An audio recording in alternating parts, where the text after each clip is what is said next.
Também hoje, lá em Brasília, temos o Pedro Moreira acompanhando os trabalhos da CPMI do INSS, que vai ouvir um ex-diretor do Instituto, Alexandre Guimarães.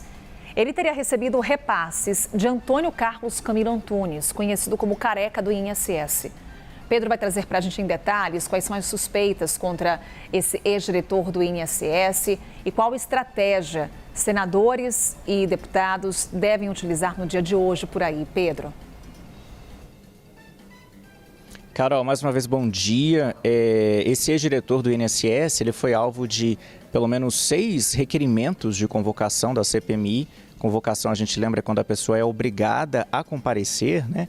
E há requerimentos, foram apresentados requerimentos tanto da base governista quanto da oposição. A gente sabe que a CPMI tem uma maioria governista, mas nesse caso foi uma nova convocação que partiu de um acordo, né, entre as lideranças, teve votos suficientes esses requerimentos para serem aprovados. O Alexandre Guimarães, ele foi diretor de governança, planejamento e inovação do INSS entre 2021 e 2023. Ele foi alvo da Polícia Federal, né, na Operação Sem Desconto, e a principal desconfiança, né, o principal elemento contra ele é que o careca do INSS, né, o Antônio Carlos Camilo Antunes, teria feito repasses para uma empresa do Alexandre Guimarães, essa empresa chamada Vênus Consultoria Assessoria Empresarial S.A.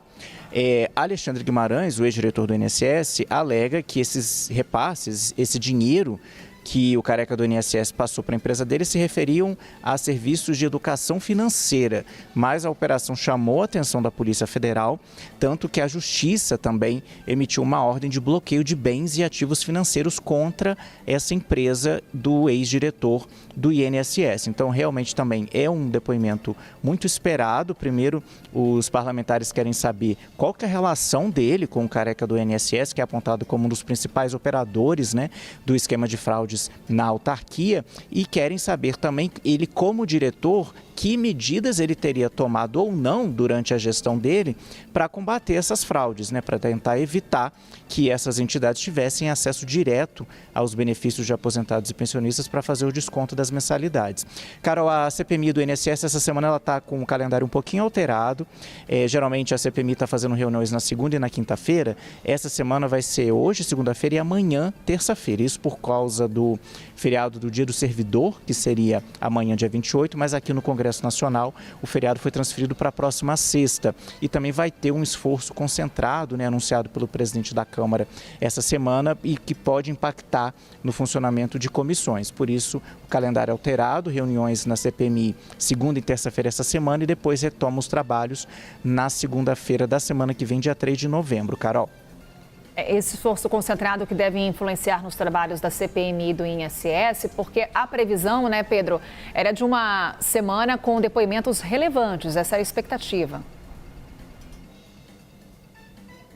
Exatamente, Carol. Para amanhã há, por exemplo, convocados, né, os presidentes de uma empresa de call center que também é apontada como participante no esquema. A gente mostrou, né, Carol, na CNN, até alguns áudios de gravações, né, de ligações que eram feitas para os aposentados para tentar fazer o cadastro deles, né, para o desconto de mensalidade. Em muitos casos, essas gravações nitidamente eram uma tentativa de enganar, né, os aposentados, e muitas empresas, muitas entidades apresentaram essas gravações como prova de filiação dos aposentados, né, só que apresentavam gravações para o INSS de ligações para outras pessoas, né? Então amanhã o depoimento também é muito esperado. E na semana passada, Carol, o presidente da CPMI, né, o senador Carlos Viana, disse que quem foi convocado e não comparecer, não fizer contato com a CPMI, vai receber ordem de prisão. A CPMI vai pedir às autoridades policiais que prendam essas pessoas, já que pelo regimento, né, do Congresso, regimento que rege, as regras que regem as comissões parlamentares, os convocados são obrigados a comparecer. No caso do depoimento de hoje, do ex-diretor do INSS, a gente também precisa aguardar, Carol, para ver se a defesa dele tentou algum tipo de habeas corpus junto ao Supremo Tribunal Federal, né? Como ele é investigado, o Supremo tem concedido para pessoas nessa condição, tem concedido aquele habeas corpus pelo menos para a pessoa não responder aos parlamentares. Vamos acompanhar ao longo do dia como é que vai ser no caso do depoimento previsto para hoje, Carol.